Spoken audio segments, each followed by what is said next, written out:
Hanggang ngayon, siya pa rin ang hindi ko nakalimutan. Magandang araw po sa lahat ng nakikinig sa Adit Istorya. Tago nyo na lang po ako sa pangalang Marco. 38 taon gulang na ako, may asawa na at 2 anak. Hindi ako nagsusulat para sirain ang pamilya ko o dahil gusto kong balikan ang nakaraan. Sumusulat ako dahil may isang bagay na mahigit 15 taon ko na kinikimkim. May tao kasi na kahit lumipas ang napakaraming taon, hindi mo pa rin makalimutan. Noong college, may naging kasintahan ako. Tawagin na lang natin siyang Rebecca.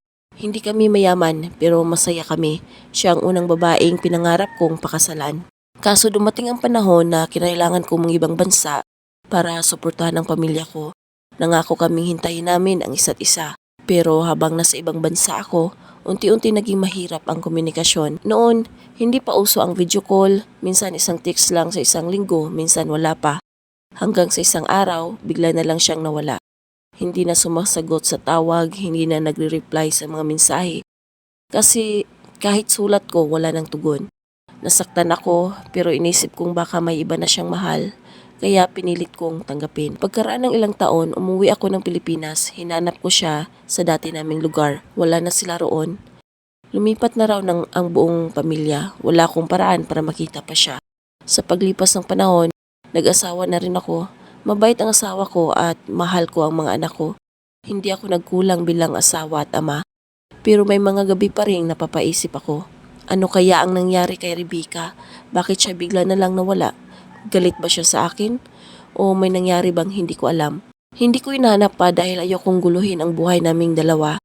Akala ko doon na matatapos ang lahat. Pero ilang buwan ang nakalipas, may hindi inaasahang nangyari. Habang naglilinis ako ng mga lumang kahon ng mga gamit ng yumao kong ina, may nakita akong sobre. Nang buksan ko iyon, halos manginig ang buo kong katawan. Mga sulat para sa akin.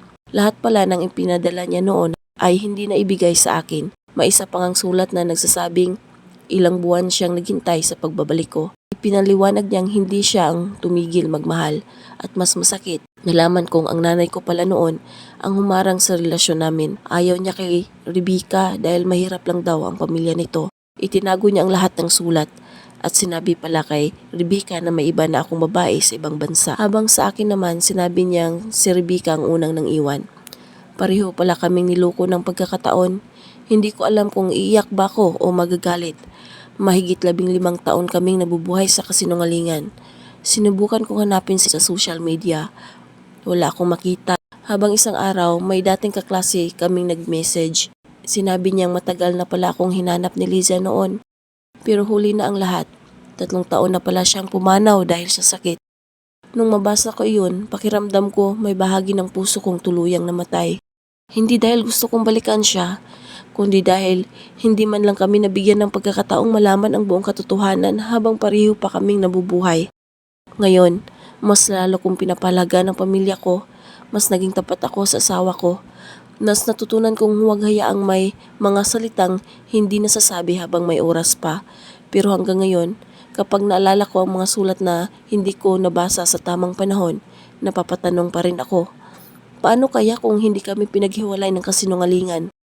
Masama ba akong asawa kung nalulungkot pa rin ako kapag naalala ko ang isang taong minsang tunay na minahal? Kahit wala naman akong balak balikan ang nakaraan. Hindi ko ito maikwento kahit kanino. Kaya sana po, kayo na lang ang magbigay sa akin ng payo. Ano po ang dapat kong gawin para tuluyan ng mapatawad ang nakaraan at magkaroon ng ganap na kapayapaan sa puso? May mga sugat na hindi dulot ng pagtataksil, kundi ng mga katotohanang huli ng nalaman. Hindi natin mababago ang kahapon, pero maaari nating piliing maging tapat, mapagpatawad at magmahal ng buong puso sa mga taong nasa buhay natin ngayon. Ito ang mapapayo ko sa iyo, Sir Marco. Kukunin ko sa Biblia, hindi masamang maalala ang isang taong naging mahalaga sa buhay mo. Pero kapag ang nakaraan ay nagsisimula ng nakawin ang kapayapaan at atensyon na dapat ay para sa pamilya mo ngayon, panahon na para ipaubaya ito sa Diyos. Isaiah 43:18-19. Huwag na ninyong alalahanin ang mga bagay na nakaraan, niisipin man ang mga bagay ng una. Minsan hindi ibinigay ng Diyos ang lahat ng sagot sa mga paano kung ang mahalaga ay ang buhay na ipinagkatiwala niya sa atin ngayon. Sa halip na mabuhay sa mga posibilidad ng nakaraan, piliin nating pahalagan ang mga taong kasama natin sa kasalukuyan. Filipos 4:6-7. Huwag kayong mabalisa sa anumang bagay. Sa halip, ipaalam ninyo sa Diyos ang inyong mga kahilingan sa pamamagitan ng panalangin at ang kapayapaan ng Diyos ang siyang mag-iingat sa inyong puso at sa pag-iisip kay Kristo Jesus. Kung may sakit o panghihinayang na hindi na kayang baguhin, ilapit ito sa Diyos sa panalangin. Siya lamang ang makapagbibigay ng kapayapaang hindi kayang ibigay ng anumang paliwanag o pagkakataong nawala. Sa ganitong sitwasyon, ang pinakamagandang gawin, Marco, ay ipagdasal ang alaala ng nakaraan. Patawarin ang mga nangyari at buong pusong mahalin ang asawa at mga anak na ipinagkaloob sa iyo. Ngayon, ang tunay na pagmamahal ay hindi lamang tungkol sa mga alaala, kundi sa pagpiling maging tapat sa responsibilidad na mayroon tayo sa kasalukuyan.